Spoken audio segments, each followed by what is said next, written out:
कैलाश पर्वत एक ऐसा स्थान जो रहस्यों से भरा हुआ है। साल 2001 में चीन सरकार ने कुछ ऐसा देखा कि उन्होंने तुरंत कैलाश पर्वत पर प्रतिबंध लगा दिया। लेकिन आखिर ऐसा क्या हुआ था उस दिन? क्यों आज तक केवल एक इंसान ही इस पर्वत की चोटी तक पहुंच पाया है? क्यों जो भी इस पर्वत पर चढ़ने की कोशिश करता है उसकी 2 साल के भीतर ही मौत हो जाती है। हिंदू धर्म ग्रंथों में इस बात का उल्लेख है कि कैलाश पर्वत पर भगवान शिव आज भी निवास करते हैं। हिंदू धर्म के देवी देवता सिर्फ पौराणिक कथाओं के पात्र नहीं थे, बल्कि वे ऐसी शक्तियाँ थे जो पृथ्वी पर अलग अलग रूप में अलग अलग जगहों पर मौजूद थे। और उनमें से कई शक्तियाँ तो आज भी हमारे बीच मौजूद हैं, बस वह किसी को नजर नहीं आती। लेकिन इस धरती पर आज भी ऐसी जगह है जो पूरी तरह से विज्ञान को चुनौती दे रही है। जी हाँ, हम बात कर रहे हैं इस धरती का सबसे रहस्यमय पर्वत कैलाश पर्वत की, जहाँ स्वयं भगवान शिव के मौजूद होने का एहसास आज भी होते रहता है।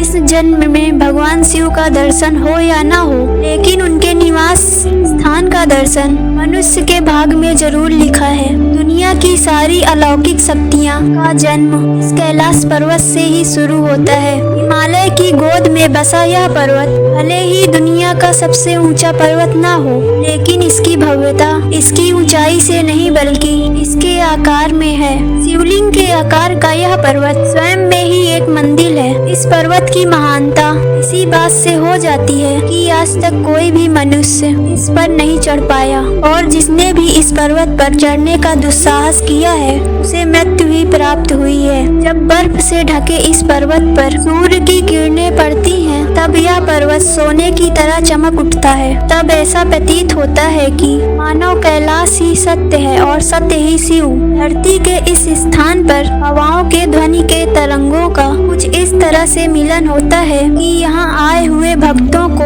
ओम की अद्भुत ध्वनि सुनाई देती है। धरती के एक ओर उत्तरी ध्रुव और दूसरी दक्षिणी ध्रुव, इन दोनों के बीचों बीच स्थित हिमालय और हिमालय का केंद्र है कैलाश पर्वत, जो हजारों लाखों लोगों के लिए बहुत बड़ा पवित्र स्थान है। पश्चिमी तिब्बत में मौजूद कैलाश पर्वत सतह से करीब 22,000 फीट ऊंचा है। अमरनाथ यात्रा को जाते समय रास्ते में इस पर्वत के दर्शन होते हैं। आपको शायद मालूम नहीं होगा कि कैलाश पर्वत सिर्फ हिंदू धर्म के लिए ही नहीं बल्कि और 3 धर्मों के लिए भी काफी पवित्र जगह है। यह पर्वत दुनिया के 4 प्रमुख धर्मों को जोड़े रखता है, हिंदुइज्म, बुद्धिज्म, जैनिज्म और दाओइज्म। इन चारों धर्मों में कैलाश पर्वत का महत्व भगवान शिव का अलौकिक शक्ति के रूप में देखा जाता है, और हाल ही में वैज्ञानिक द्वारा कैलाश पर्वत को इस धरती का केंद्र यानी कि एक्सिस माना गया है, यानी कि इस धरती का नाभि। इस पर्वत पर दिशा सूचक यानी कि कंपास भी काम करना बंद कर देता है। बहुत से लोगों और शोधकर्ताओं द्वारा बताया गया है कैलाश पर्वत पर ही चारों दिशाओं का मिलन होता है। ये पर्वत इस धरती के सभी जीव जंतुओं को जीवित रखने के लिए वातावरण को बनाए रखता है, और शायद इसीलिए इस जगह को प्राकृतिक शक्तियों का भंडार कहा जाता है। दुनिया की सबसे ऊंची चोटी है माउंट एवरेस्ट। इस पर आज तक हजारों लोग चढ़ाई कर चुके हैं, लेकिन हैरान कर देने वाली बात तो ये है कि माउंट एवरेस्ट से 2000 मीटर कम ऊंचाई वाले कैलाश पर्वत पर आज तक कोई नहीं चढ़ पाया। किसी भी पर्वत में चढ़ाई करने में सबसे बड़ी दिक्कत आती है ऑक्सीजन की कमी की। माउंट एवरेस्ट की ऊंचाई 8,848 मीटर का है, और इस ऊंचाई पर ऑक्सीजन की मात्रा काफी कम हो जाती है।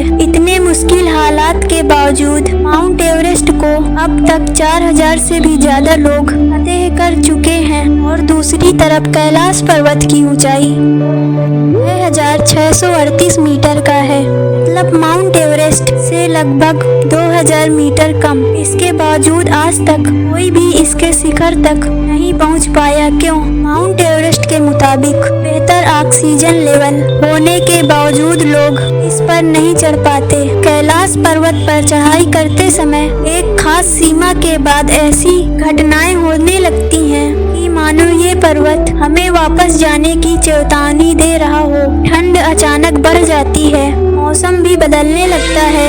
ऐसे में जिसने भी इस चेतावनी को अनसुना किया वो इस पर्वत से वापस नहीं लौटता। हिंदू धर्म की मान्यताओं के अनुसार कैलाश पर्वत को भगवान शिव का घर माना जाता है और बगैर उनकी आज्ञा के कोई उनके स्थान पर आ जाए ऐसा वो होने नहीं देंगे। यानी कि कैलाश पर्वत पर चढ़ाई करना असंभव है। परंतु तिब्बत के लोगों का कहना है कि 13वीं सदी में तिब्बत बौद्ध योगी मिलारेप्पा ने इस पर्वत पर चढ़ाई की थी और वे सफल भी रहे। लेकिन इस बात को साबित करने के लिए उन लोगों के पास कोई प्रमाण नहीं है। कैलाश पर्वत के बारे में तिब्बत मंदिरों के धर्म गुरु बताते हैं कि कैलाश पर्वत के चारों ओर एक अलौकिक शक्ति का प्रवाह होता है। कहा जाता है कि आज भी कुछ तपस्वी इन शक्तियों के माध्यम से आध्यात्मिक गुरुओं के साथ संपर्क करते हैं। इस कैलाश पर्वत से जुड़ी काफी द्वंद कथाएं भी प्रचलित हैं। तो इन्हीं कथाओं की सच्चाई को पता लगाने के लिए 1999 में रूस के नेत्र रोग विशेषज्ञ अर्नेस्ट मुल्दासिव ने कैलाश पर्वत के रहस्यों का खोज करने के लिए एक टीम बनाई और इस पर्वत का कई दिनों तक अध्ययन करने के बाद उन्होंने अपने किताब में बताते हुए दावा किया है कि कैलाश पर्वत की चोटी बिल्कुल इंसानों द्वारा तैयार की गई पिरामिड जैसी लगती है और कैलाश पर्वत की ये चोटी प्राकृतिक नहीं बल्कि किसी इंसान या फिर किसी अन्य शक्ति द्वारा बनाई गई है और इस जगह पर अजीब तरह के रेडिएशन होने के कारण इसे पारलौकिक गतिविधियों का केंद्र भी बनाए है। उनके दावे में कितनी सच्चाई है ये तो आने वाला वक्त ही बताएगा। लेकिन डॉक्टर अर्नेस्ट मुल्दासिव ने जिस आदमी या शक्ति द्वारा कैलाश पर्वत को बनाए जाने की बात कही है वो शायद भगवान शिव थे। अगर हम भी कैलाश पर्वत को थोड़ा ध्यान से देखें तो यह बात काफी सही भी लगती है और शायद इसीलिए इस पवित्र पर्वत का दौरा करने वाले लोगों ने दावा किया है कि वहाँ समय काफी तेजी से गुजरता है। नाखून और बालों की वृद्धि जो सामान्य परिस्थितियों में लगभग 2 सप्ताह में होती है वो यहाँ केवल 24 घंटों में हो जाती है और इस पहाड़ के बीच की हवा तेजी से उम्र बढ़ाने की प्रक्रिया में मदद करती है। ऐसे ही जब एक रसिया के पर्वतारोही सर्जी सिस्टियाकोवा ने जब कैलाश पर्वत के बिल्कुल करीब पहुँचे गए तो उनका दिल बहुत तेजी से धड़कने लगा और उन्हें अचानक से कमजोरी महसूस होने लगी। इसके बाद उन्हें ख्याल आने लगा कि उन्हें यहाँ नहीं रुकना चाहिए। इसके बाद जैसे ही वे नीचे आते गए उनका स्वास्थ्य ठीक होते गया और 2001 में आखिरी बार स्पेनिश टीम के लोग इस पर्वत पर चढ़ने की कोशिश की। पूरी दुनिया भर के लोगों के दबाव के कारण उन्हें अपनी यह खोज रोकनी पड़ी और उस दिन के बाद वहाँ की गवर्नमेंट कैलाश पर्वत पर चढ़ाई करने की अनुमति किसी को भी नहीं दी। कैलाश पर्वत के आकार और रहस्य को लेकर अक्सर बहुत सी बातें होती रहती हैं, लेकिन कुछ प्रश्नों के उत्तर इंसानों की बुद्धि से परे होते हैं। ऐसे में तो एक बात साफ नजर आती है कि हिमालय के पर्वत के बीच शिवलिंग के आकार का पर्वत ही कैलाश पर्वत है और इस कैलाश पर्वत को एक एंगल से देखने पर शिव जी का मुख जैसा दिखाई देता है। मेरा मानना यही है कि उस कैलाश पर्वत पर शिव जी नहीं बल्कि कैलाश पर्वत ही शिव है। तो आपको क्या लगता है, इस पर्वत पर सच में भगवान शिव हैं? या अगर आप कैलाश पर्वत से जुड़ा कोई भी रहस्य जानते हैं तो कमेंट करके बताइए। अगर आपको वीडियो पसंद आई हो तो आप हमारे चैनल गैलेक्सी क्वेस्ट को सब्सक्राइब कीजिए। नमस्कार।